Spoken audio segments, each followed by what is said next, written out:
এক জাদুকর ভেড়ার গোশত খেতে খুবই পছন্দ করত, যার কারণে সে অনেকগুলো ভেড়া পুষত। সে কয়েকদিন পর পর ভেড়াগুলোর মধ্য থেকে মোটা তাজা দেখে একটা ভেড়াকে জবাই করে সেই ভেড়ার গোশত রান্না করে খেত। এই দৃশ্য যখন অন্য ভেড়ারা দেখতে পেল, তখন তারা গোপনে পরামর্শ করলো যে এই জাদুকর কিন্তু আমাদের প্রত্যেককে এইভাবে একে একে খেয়ে ফেলবে, চলো আমরা পালিয়ে যাই। পরামর্শ অনুযায়ী সমস্ত ভেড়া জঙ্গলের মধ্যে পালিয়ে গেল। পরের দিন সকালবেলা জাদুকর দেখে একটা ভেড়াও আর বাকি নাই, সবগুলো পালিয়ে গেছে।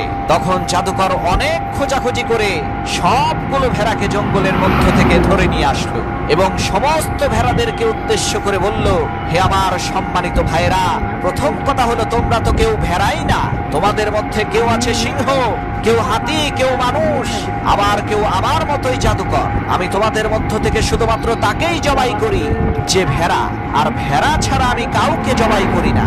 জাদুকরের এই কথাটা সমস্ত ভেড়াই বিশ্বাস করলো।